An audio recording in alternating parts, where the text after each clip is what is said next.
देखिए इसे पढ़े थे बीम अनंत पर स्थित है, तो पढ़ते बीम का हर पोजिशन पढ़े। अब यहाँ है जब बीम अनंत और वक्रता केंद्र के बीच स्थित हो तो प्रतिबिंब, इसका भी स्थान देखेंगे, प्रकृति, आकार। तो देखिए फिर समझाते हैं इसका हर एक पॉइंट। सबसे पहले चांद का प्रयोग कीजिएगा, इस तरह से 60 से 60 खींच दीजिएगा। इस तरह कलई कर दिए, चांदी का लेप। यहाँ 90 का सिंबल लगा, इसे बीचों बीच एक लकीर खींच दिए। यहाँ ध्रुव लिखे पी, पोल। यहाँ 1 इंच से थोड़ा सा ज़्यादा लेकर के इसमें एफ लीजिएगा। यहाँ से यहाँ फिर 1 इंच परफेक्ट माप करके सी लीजिएगा। अगर अच्छा डायग्राम बनाना चाहते हैं। हाँ है बीम अनंत और वक्रता केंद्र, अनंत ये वक्रता केंद्र, यहाँ यहाँ यहाँ यहाँ कहीं भी इसको रखा जाएगा इस मुख अक्ष पर, तो ये अनंत और वक्रता केंद्र के बीच ही स्थित होगा। तो ऐसा जगह रखेंगे ताकि इसका प्रतिबिंब अच्छा बने, कंप्लीट बने। तो बीम को यहाँ रखें,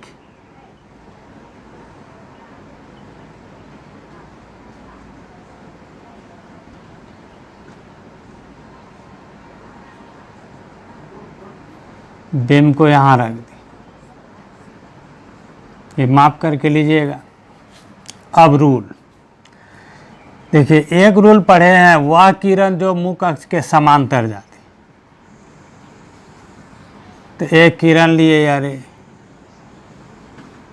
मुख अक्ष के समांतर का, तो रूल क्या पढ़ा हुआ, वह किरण जो मुख अक्ष के समांतर पास करे, दर्पण से परावर्तन के बाद फोकस से होकर जाती। देख लीजिए,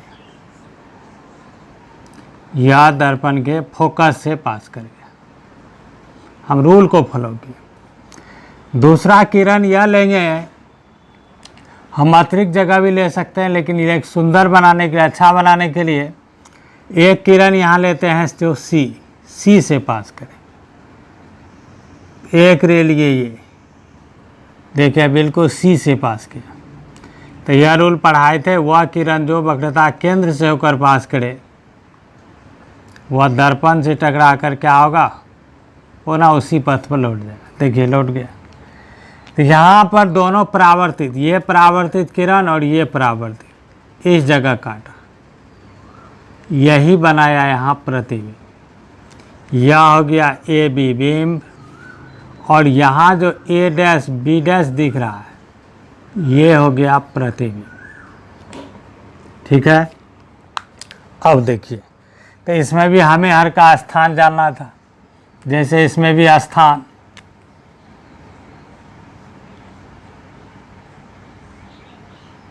तो अच्छे से देखिए प्रतिबिंब कहाँ बना हुआ है, तो सी और एफ के बीच प्रतिबिंब जो बना है वक्रता केंद्र और फोकस के बीच बना हुआ। तो प्रतिबिंब सी वक्रता केंद्र तथा फोकस एफ के बीच बना है, यह बनता है। इसके बाद इसका जानेंगे प्रकृति। तो देखिए, ये प्रकाश की किरण वास्तविक प्रकाश की किरणें है, रियल रे है, तो वास्तविक रूप में यहाँ कटा है। तो ये जो प्रतिबिंब बना है क्या है, वास्तविक।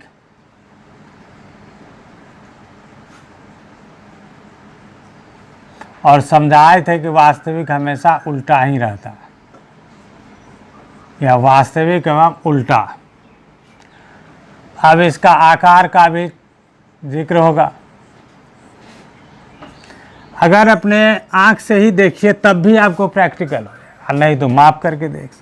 इसका आकार देखिए, इसका आकार देखिए, इसके अपेक्षा ये छोटा है, ऐसे ही पता चला। और ये तो याद भी रखना होगा, मतलब इसका आकार जो है यह बिंब से छोटा, इसी छोटा को हराश्रित ही बोलते हैं। यह हुआ वास्तविक हराश्रित प्रतिबिंब बना, इसे बोलते हैं वास्तविक हराश्रित, मतलब छोटा प्रतिबिंब बना। ये क्वेश्चन एग्जाम में कभी कभी उल्टा भी पूछा जाता है, यही डायग्राम उसका भी बनेगा। इसका क्वेश्चन होगा कि अवतल दर्पण रह सकता है और नहीं तो सिर्फ दर्पण। दर्पण में वास्तविक हराश्रित प्रतिबिंब बनने का किरण आरेख खींचे। अगर ऐसा प्रश्न आया कि दर्पण में वास्तविक और हराश्रित प्रतिबिंब बनने का किरण आरेख खींचे, तो याद रहे यही डायग्राम बनाना। अगर ऑब्जेक्टिव टाइप में भी ऐसे प्रश्न आया कि किस अवस्था में दर्पण में वास्तविक हराश्रित प्रतिबिंब बनता है, तो यह तो केवल अवतल दर्पण में ही बनता है। और याद रखेंगे जब बिंब अनंत और वक्रता केंद्र के बीच स्थित हो तो अवतल दर्पण में वास्तविक हराश्रित प्रतिबिंब बनता है। हराश्रित मतलब छोटा, इसे ध्यान रखना, इम्पोर्टेंट वाई भी। आगे दे जब बिंब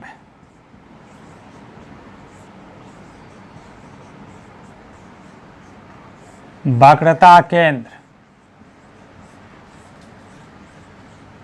C पर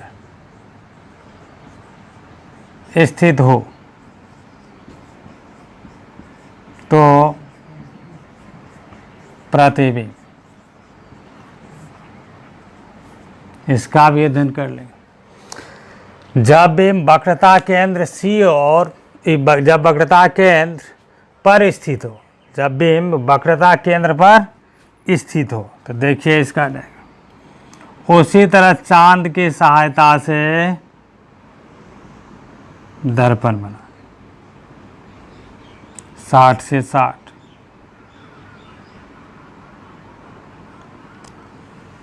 बीचों बीच एक लकीर खींचे, यहाँ P लिखे, दर्पण का मध्य बिंदु ध्रुव हुआ। यहाँ 1 इंच से थोड़ा सा ज़्यादा, यहाँ 1 इंच परफेक्ट।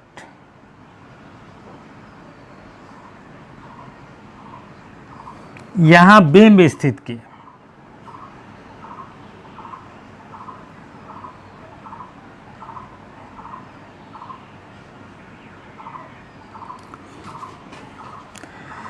तो इससे एक किरण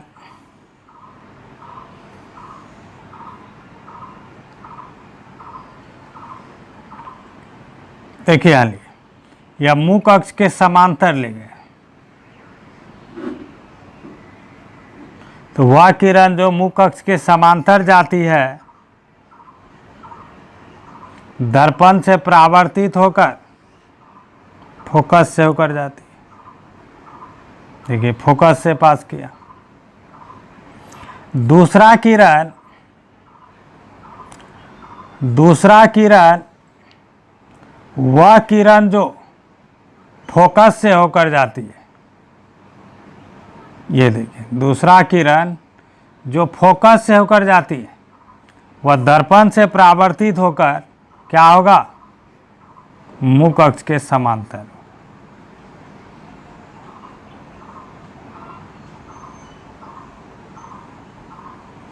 यहाँ प्रतिबिंब बना, तो सब कुछ यहाँ भी क्लियर है। तो यहाँ जो प्रतिबिंब बना वह कहाँ बना, तो देखिए इसमें यह ए बी क्या है, बिंब है। ए डैश प्रतिबिंब है, तो स्थान प्रतिबिंब कहाँ बना,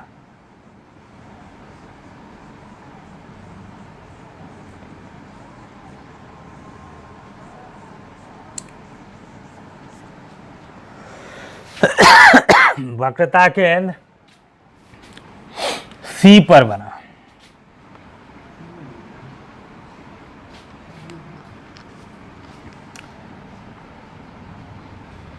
प्रकृति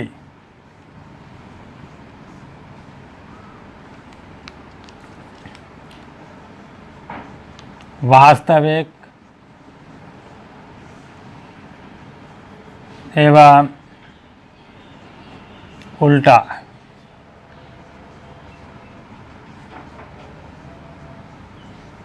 आकार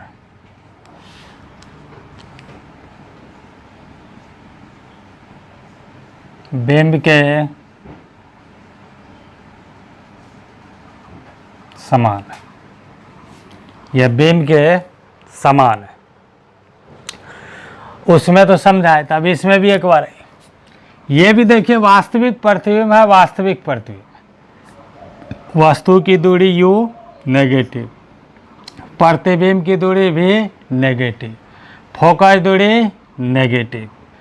इस डायग्राम में वस्तु की द्वारा आपतित किरण विपरीत दिशा में u का दूरी नेगेटिव, u का माप यहाँ नेगेटिव, v इसी पक्ष में है, आपतित किरण विपरीत, v का चिन्ह नेगेटिव, f का चिन्ह नेगेटिव। इसी तरह H1 H2, H1 देखिए सीधा है प्लस में, H2 उल्टा है माइनस में, H1 देखिए सीधा है प्लस में, H2 प्रतिबिंब की ऊंचाई ये देखिए उल्टा है तो माइनस में, तो m भी क्या होगा, सभी माइनस।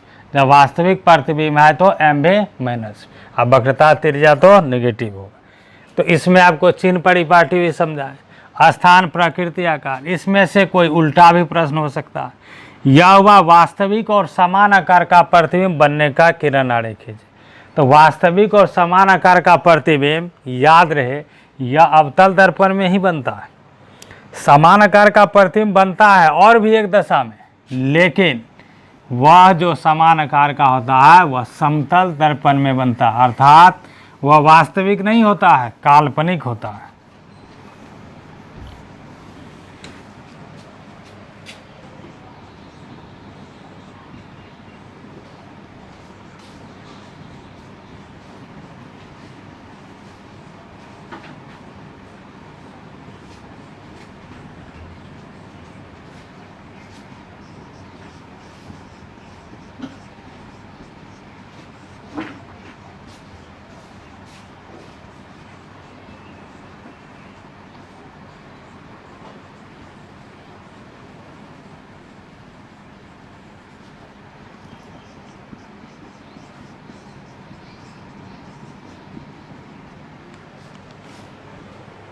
सी और फोकस एफ के बीच स्थित, अब देखना है कि बिंब वक्रता केंद्र सी और फोकस एफ के बीच स्थित हो तो इसका प्रतिबिंब। तो देखिए इसका भी डायग्राम, फिर चांद का हेल्प लीजिए, 60 से 60 खींच दिए,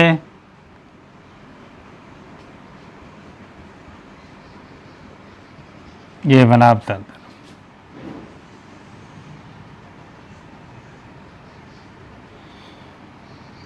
1 इंच से थोड़ा सा ज़्यादा,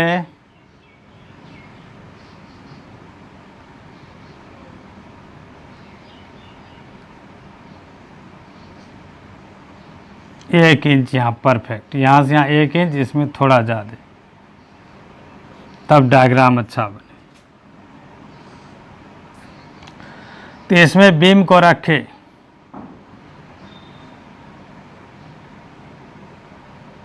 सी और एफ के बीच, है ना, सी और एफ के बीच, सी और एफ के बीच। इसमें लिए वह किरण जो मुख अक्ष के समांतर जाती, वह दर्पण से परावर्तन के पश्चात, दर्पण से परावर्तन के पश्चात फोकस से होकर जाती है।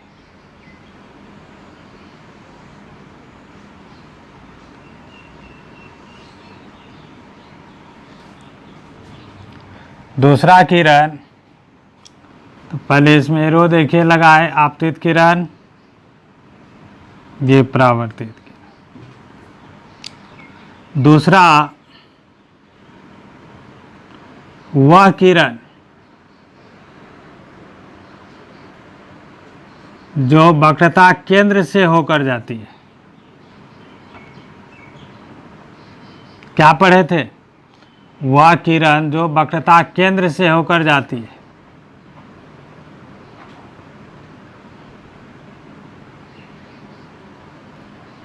दर्पण से टकराकर पुनः उसी पथ पर लौट जाती। तो ये वक्रता केंद्र से होकर जाने वाली किरण गया, दर्पण से टकराया, रिफ्लेक्ट, तो दोनों रिफ्लेक्ट रे, दोनों परावर्तित किरण इस जगह कटा। तो यहाँ बना एक प्रतिबिंब, ये प्रतिबिंब, ये बिंब ए बी, ये हुआ प्रतिबिंब। तो देखिए प्रतिबिंब कहाँ बना, सी, और जगह इधर क्या है, अनंत। तो इसका मतलब हो गया इसका स्थान कहाँ बना, अनंत तथा वक्रता केंद्र सी के बीच स्थान, यह प्रतिबिंब बना। फिर इसका प्रकृति जानेंगे कैसा है, तो वास्तविक कटान से बना है।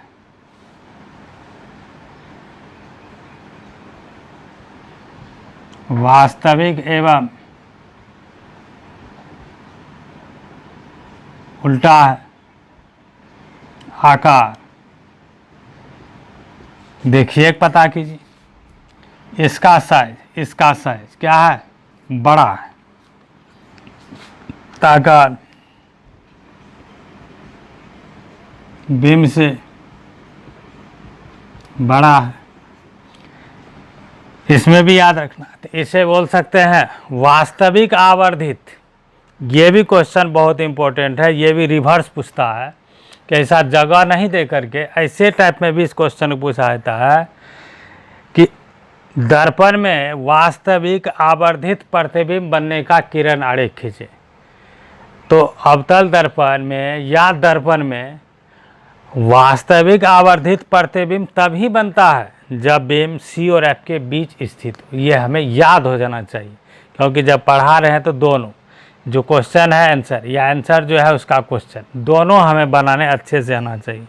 तो इसका क्वेश्चन क्या पूछा जाता है, तो दर्पण में वास्तविक आवर्धित प्रतिबिंब बनने का किरण आरेख खींचे। तो यही डायग्राम फिर हुबहू खींचना होगा।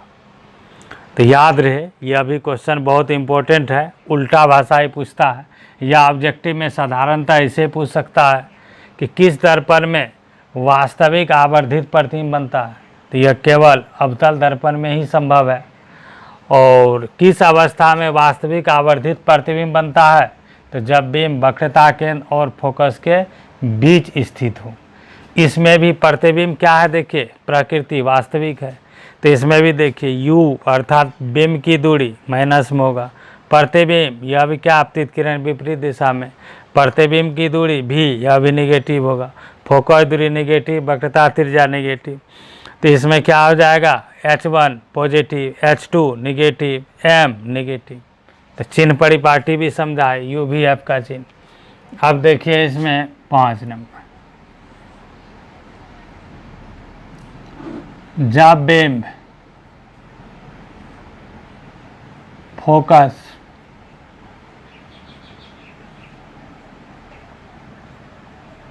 F पर स्थित हो तो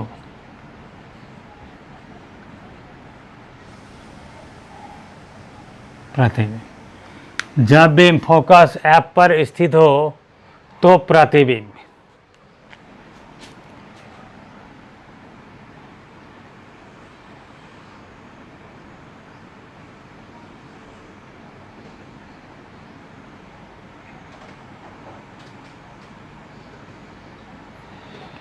ये चांद की सहायता से दर्पण बनाए, P लिखे, 1 इंच से थोड़ा ज़्यादा F लिखे, परफेक्ट H इंच लिख करके सी। इस बार बिंब कहाँ रखने की बारी, F पर। तो इसमें रूल लगा, वह किरण जो मुख अक्ष के समांतर जाती, तो दर्पण से परावर्तन के बाद क्या होगा, फोकस से होकर पास करता। देख लीजिए, फोकस से पास किया। अब दूसरा, वह किरण जो वक्रता केंद्र से पास करता है, तो स्केल इस पॉइंट पर रख के इसको मिला, स्केल लकीर खींचिए।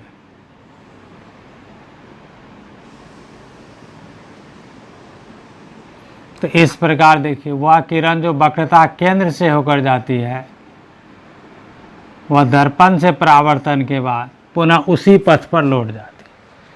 तो इस दोनों में से देखिए कि यह जो हमें परावर्तित किरण प्राप्त हुआ, परावर्तित किरण, ये समांतर प्रकाश पुंज हुआ।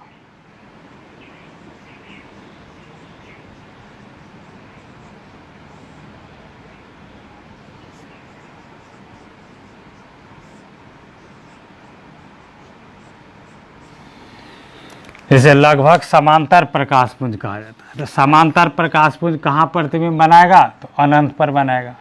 तो इसका स्थान, तो इसमें देखिए प्रतिबिंब कहाँ बनता है, अनंत पर। प्रतिबिंब अनंत पर बनता है, प्रकृति। तो ये भी देखिए वास्तविक कटन से बना है, वास्तव में कटा है। तो इसका प्रतिबिंब कैसा होगा, वास्तविक एवं उल्टा। अब आकार, तो याद रखेंगे यह बीम से बहुत बड़ा होगा, बीम से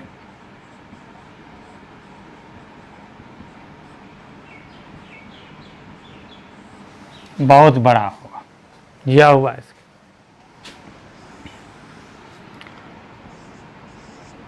अब इसमें देखिए आखिरी और 6, जब बीम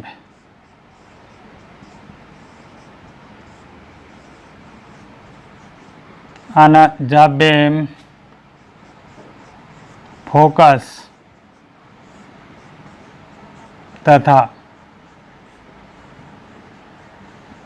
दर्पण के ध्रुव या दर्पण भी इसके जगह हो सकता है, ध्रुव या दर्पण भी हो सकता है, के बीच स्थित हो, तो प्रतिबिंब, यहाँ इस प्रतिबिंब का अध्ययन करना। ये क्वेश्चन ऐसे भी हो सकता है, जब बीम फोकस दूरी से कम दूरी पर स्थित हो, अर्थ मिलाइए, सेम बात हुआ। जब बीम फोकस दूरी से कम दूरी पर स्थित हो, तब इसका ये क्वेश्चन, एक और क्वेश्चन भी बन सकता है, तो वह वाले बनाने के बाद दिखाए। याद हुआ ये, जब बीम फोकस दूरी से कम दूरी पर स्थित हो, तब प्रतिबिंब का स्थानाकार प्रकृति है जाना।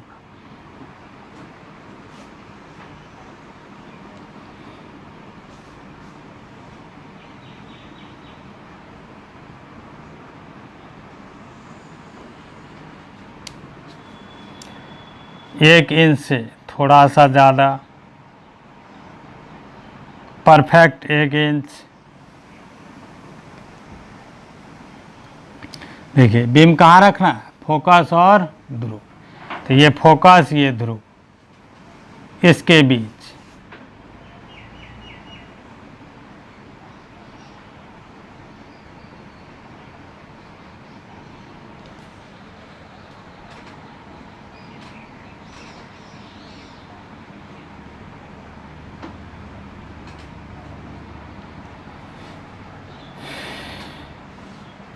तो वह किरण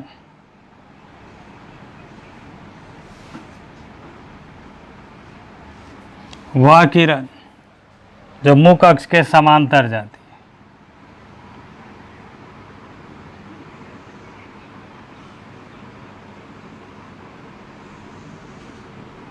है, दर्पण से परावर्तन के बाद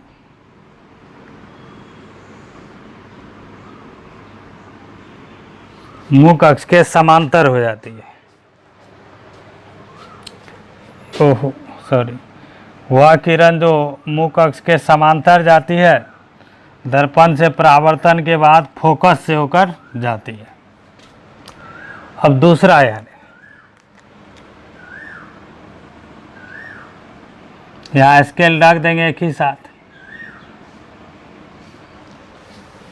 वह किरण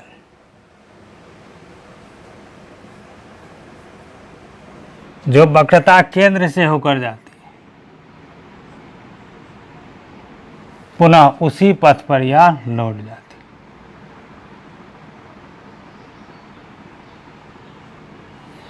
है, रिफ्लेक्ट होकर के इसी पथ पर लौट जाए। तो ये जब दोनों किरण को देखेगा तो ये आगे फैलता हुआ जा रहा है, ये आगे कहीं नहीं मिलेगा, तो इसे पीछे की तरफ बढ़ाएंगे, इसे काल्पनिक रूप से।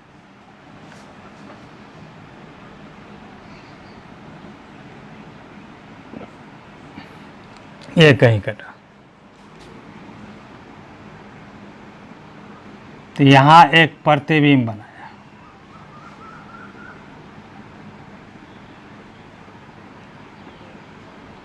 ए dash B dash A B. जब बीम फोकस दूरी से कम दूरी पर स्थित हो या जब बीम पी और एफ के बीच स्थित हो तो इसका प्रतिबिंब, आप अच्छे से एक बार फिर से रिवाइज करें। सब में प्रतिबिंब बना था दर्पण के सामने, लेकिन इसमें प्रतिबिंब बना दर्पण के पीछे। ये वास्तविक कटान से नहीं बना है, ये काल्पनिक रे से बना है, इमेजिनरी रे से बना है, जो डॉट लाइन से यहाँ प्रदर्शित किया जाएगा। तो यहाँ इमेजिनरी रे को डॉट लाइन से प्रदर्शित, और इमेजिनरी जो यहाँ इमेज है इसे भी डॉट लाइन से इंडिकेट किया है। तो ये काल्पनिक प्रतिबिंब बना, लेकिन क्या है, ये आकार देखिए, ये आकार बड़ा है, इसे भी बोलते हैं आवर्धित, लेकिन इसे काल्पनिक आवर्धित, यहाँ दोनों डायग्राम, इसे बोलते हैं वास्तविक आवर्धित, इसे काल्पनिक आवर्धित, इसे बोलते हैं वास्तविक आवर्धित। तो ये भी उतना ही इम्पोर्टेंट, ये भी क्वेश्चन, ये क्या समझाए थे कि वास्तविक आवर्धित प्रतिबिंब बनने का किरण आरेख खींचे, और इसमें क्या क्वेश्चन आएगा कि दर्पण में काल्पनिक आवर्धित प्रतिबिंब बनने का किरण आरेख खींचे, काल्पनिक आवर्धित प्रतिबिंब बनने का किरण आरेख खींचे। तो दर्पण में काल्पनिक आवर्धित प्रतिबिंब कब बनता है, तो जब बीम फोकस दूरी से कम दूरी पर स्थित हो या पी और एफ के बीच स्थित हो, तो ऐसी अवस्था में दर्पण के पीछे बनता है, यह काल्पनिक प्रतिबिंब हुआ। और दूसरा बात यह भी हुआ, बड़ा प्रतिबिंब अर्थात आवर्धित प्रतिबिंब केवल अवतल दर्पण में ही बनता है, अवतल दर्पण में ही संभव है। लेंस पढ़ेंगे तो लेंस में भी है, लेकिन इस दर्पण में तीनों में सिर्फ अवतल में। इसमें चिन्ह परिपाटी को समझिए, सभी में वास्तविक था, सब समझाए थे, पूरा परफेक्ट समझ में आया था। तो अब जो चिन्ह माइंड में सेट किए थे, यू भी एम H1 H2, एक बार फिर से दे देंगे। जब प्रतिबिंब इससे काल्पनिक बना हुआ है, तो देखिए वस्तु तो आपतित किरण के विपरीत दिशा में ही है, तो वस्तु की दूरी यू तो हमेशा निगेटिव होता है, ये पहले से ही बोलते जा रहे हैं, ये फिक्स्ड है। चाहे प्रतिबिंब वास्तविक हो या काल्पनिक हो, यू हमेशा निगेटिव ही होता है। इसके बाद प्रतिबिंब को देखिए, सभी में प्रतिबिंब जब वास्तविक था तो सब में बना था क्या, दर्पण के सामने, आपतित किरण के विपरीत दिशा में। लेकिन इसे देखिए, इस ध्रुव के सापेक्ष जो प्रतिबिंब बना हुआ आपतित किरण की दिशा में बना हुआ, तो प्रतिबिंब जो बना है आपतित किरण की दिशा में, तो मापी गई दूरी किधर हुआ, धनात्मक इसका, अर्थात आपतित किरण की दिशा में। तो जब प्रतिबिंब काल्पनिक हो तो इसका भी का चिन्ह, प्रतिबिंब की दूरी का चिन्ह पॉजिटिव होगा, इसका कारण यहाँ भी समझ लीजिए, ठीक। अब भाई फोकस इसका हमेशा आपतित किरण के विपरीत दिशा में ही, इसलिए फोकस अवतल दर्पण का फोकस दूरी हमेशा ही निगेटिव, इसमें प्रतिबिंब से कोई लेना देना नहीं है, इसका फोकस दूरी हमेशा निगेटिव, वक्रता त्रिज्या हमेशा निगेटिव। अब भाई H1 वस्तु देखिए यहाँ रखे सीधा, H1 हमेशा पॉजिटिव। प्रतिबिंब जो बना है कैसा, सीधा प्रतिबिंब बना हुआ, तो सीधा को हमेशा प्लस से डिनोट करते हैं, उल्टा को माइनस से। तो सीधा बना, तो इसलिए यहाँ H2 भी क्या होगा, प्लस में होगा, और जब H2 H1 दोनों प्लस में आए तो M आवर्धन भी क्या होगा, प्लस में होगा, M भी प्लस में होगा। तो अवतल दर्पण में M का मान प्लस माइनस दोनों संभव है, लेकिन उत्तल या समतल में ऐसा नहीं होता। समतल दर्पण में M का मान सिर्फ और सिर्फ प्लस ही हो सकता है, वह भी सिर्फ और सिर्फ +1 ही हो सकता है। और अवतल दर्पण में M का मान प्लस माइनस दोनों हो सकता है। तो एक बात यह भी निश्चित है कि अगर प्लस होगा तो वह मान 1 से हमेशा बड़ा ही होगा, अर्थात +2 हो सकता है, +3 हो सकता है, ठीक है। +1/2 अवतल दर्पण में कभी नहीं हो सकता है, वह उत्तल दर्पण में हो सकता है। तो यहाँ ये भी समझा। अब फिर इसका और पॉइंट सब था, ये भी लिख देते हैं, जैसा कि स्थान। तो स्थान यहाँ क्या आ जाएगा, दर्पण के पीछे, फिर प्रकृति,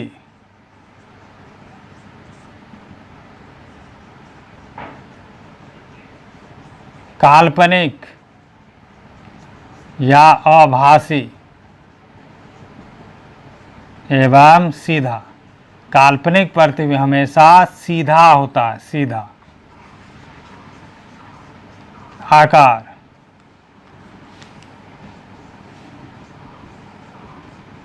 बिंब से बड़ा, इसी को बोलते हैं काल्पनिक आवर्धित प्रतिबिंब बनने का किरण आरेख खींचे। क्या इसे अच्छे से प्रैक्टिस कर लें।